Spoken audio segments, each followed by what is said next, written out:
राजाधिराज श्री सद्गुरुनाथ महाराज की जय।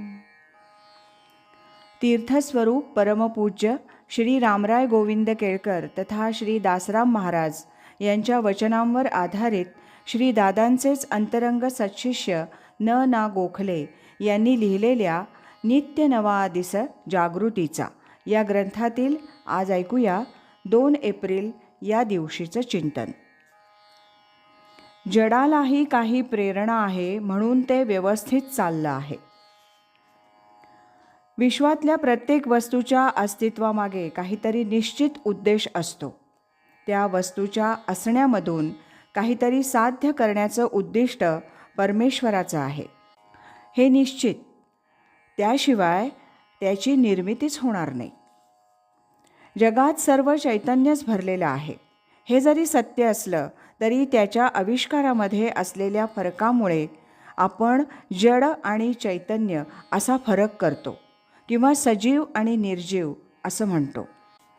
पण खरं बघायला गेलं तर जीव म्हणजे काय हे तरी आपल्याला नक्की कुठे ठाऊक आहे। त्यामुळे त्याही म्हणण्यात चैतन्याची विश्वव्यापकताच दिसून येते।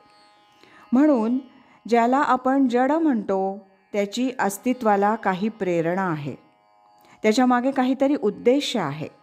आणि एखादी गोष्ट जेव्हा एका विशिष्ट उद्देशानं किंवा प्रेरणेनं निर्माण झालेली असते त्याच्या मागे काही नियम आणि व्यवस्था असतेच।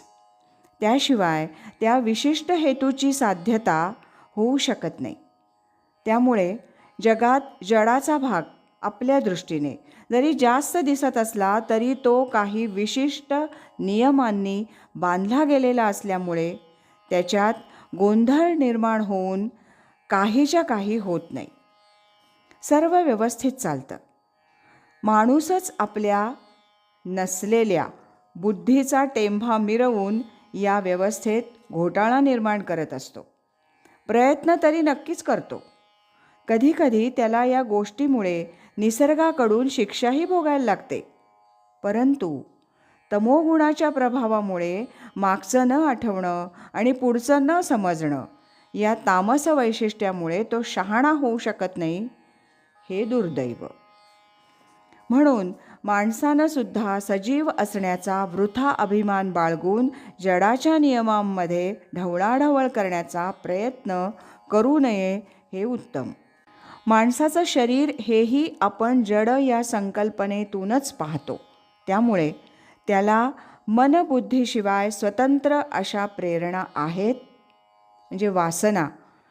त्या तर नैसर्गिकपणाने भागवल्या गेल्या तर मन आणि बुद्धी या 2 गोष्टी वेगळ्या राहून परमार्थ करू शकतील असं वाटतं।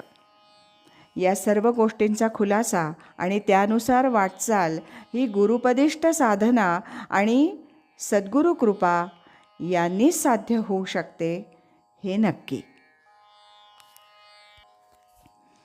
राजाधिराज श्री सद्गुरुनाथ महाराज की जय।